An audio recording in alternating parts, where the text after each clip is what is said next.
Welcome to the Self-Growth Nerds podcast, where we help you embrace the most courageous version of yourself. My name is Marie, and I'm an adventure seeker who is obsessed with following the joy and creating more freedom.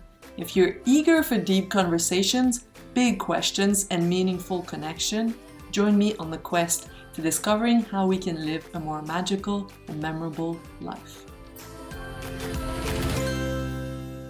Hello nerds, how are you today?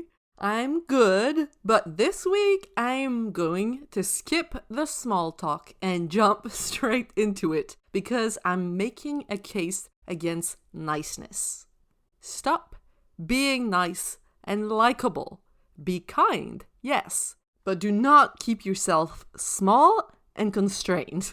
Okay, let me tell you 3 reasons why being nice sucks. Number 1, it's dishonest. Let's say your friend asks you to babysit their child and you're not particularly excited about the idea. You have 3 choices. A, you can say, "Of course, I would love to, just tell me when," because you want to be nice. Your friend's going to be thrilled, but they do not get to know the real you, and that is a shame. They only get to know the people-pleasing part of you. B, you can respect yourself and decline politely, but do not create unnecessary drama by making it mean anything about yourself, like that you're a bad friend. Trust that your friend will love you in your truth, and that if they don't, well, it's just too bad for them. C, you can also be honest with yourself about what your preferences are and decide you still want to do it because it's important to you, and tell your friend that you would be happy to help them out, without saying it's your favorite thing in the whole wild world, because it's not, because you're lying. If your boss calls you every night and says, "Sorry to disturb you," and then you go, "No problem at all," you cannot then turn to your partner and complain about how annoying it is, because you went out of your way to be nice, instead of being truthfully kind and setting some boundaries.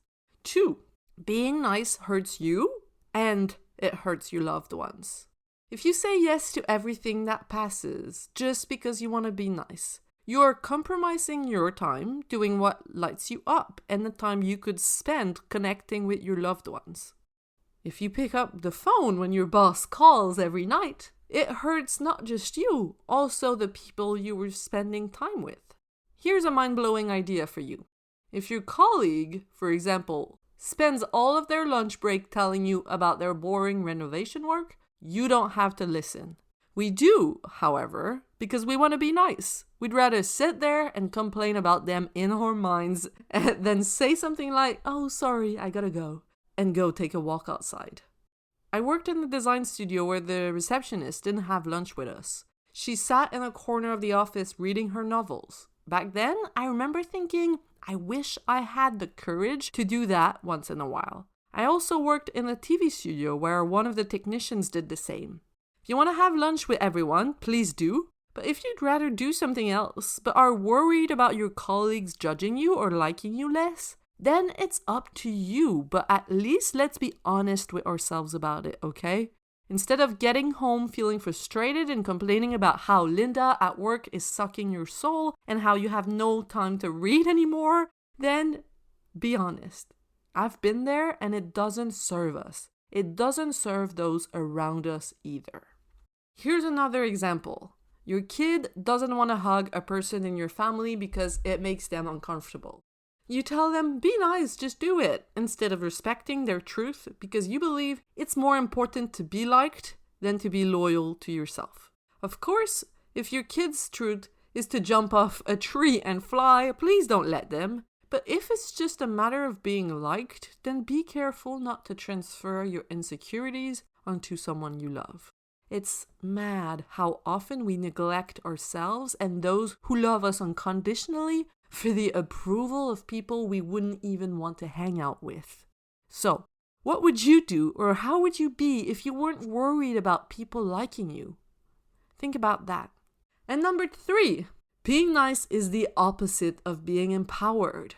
Did you know that according to Rachel Rogers' book, which I mentioned in last week's podcast, agreeable women earn a lot less money than disagreeable women. Being nice and obedient was taught to us by patriarchy, so we would stay home and take care of everything.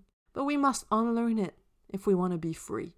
Let me tell you a story. So recently, one of my closest friends was approached to work on a contract as a freelancer. She told the client her hourly rate, and they agreed on an initial bundle of hours to start with that they would add to if needed. Great! Time passed, and when my friend approached the end of her hours, she let the client know. The client said they were busy and would get back to her ASAP. So she kept working over the initial number of hours, trusting that the client would honor their agreement. Haha. But when the client finally got back to her, they offered to pay her overtime a quarter of her hourly rate. They said they were in trouble, X, Y, and Z happened, they no longer had the budget, blah, blah, blah. You're so good, we love working with you, thanks for being so understanding. And that's when my friend called me. Because she knew I wouldn't tell her to just be nice. She said, I want to be helpful, but it's not my problem that they didn't manage their project well. Indeed, my friend, not your problem. I told her something along those lines. If you don't put your foot down now, this will keep happening. You will become the person to go to for this kind of thing. You've got to respect yourself first so that others understand how to respect you. She was like, I know, but it sucks to have to be that person. And I agree, 100% agree. It's extremely uncomfortable. But the willingness to be uncomfortable is going to bring a lot of comfort to your bank account. And it's going to get you better clients. Clients that truly value your work. People can say they value your work and talk about how amazing you are all damn day, but it doesn't matter if their actions don't match their words. So my friend chose to be kind to herself instead of being nice to them. She wrote a firm but polite email telling them it was unacceptable, that her hourly rate was stated in the beginning, and she wouldn't keep working unless she was paid. They got back to her with a counter offer.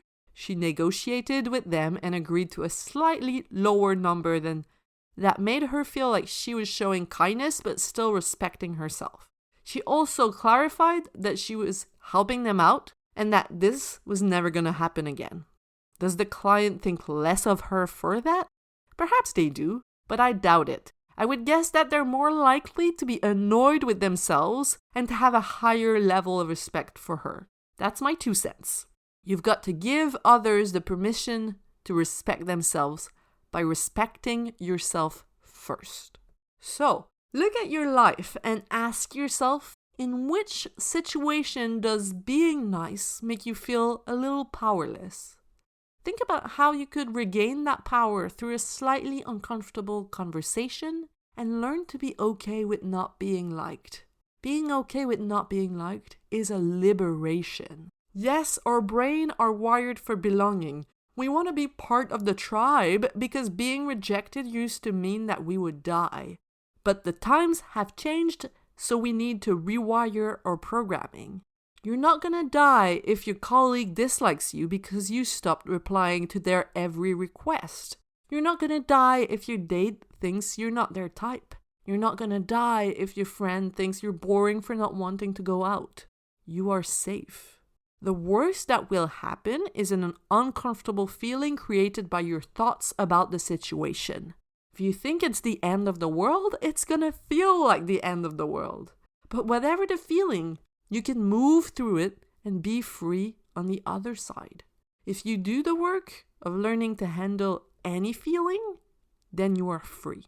And if you do the work to create better thoughts, or should I say to choose better thoughts, you are free.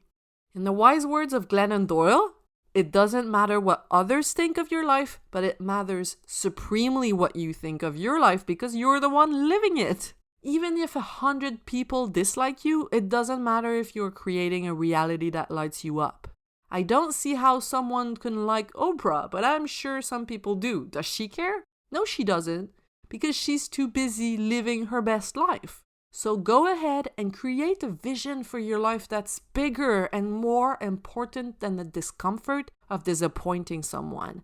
Don't wait for others to be nice to you. Be nice to yourself. Make decisions from there. People are not going to give you something without you asking for it first. So what is it you've been hoping for? Go ask for it. Go ask for that promotion. Go ask for that seat by the window. I know it's hard when you're not feeling confident, so that's exactly what we're going to talk about next week, okay? In the meantime, have a beautiful week. Bye!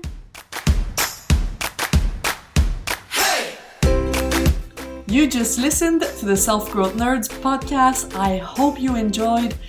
We publish an episode every Monday, so make sure to subscribe if you want to be notified.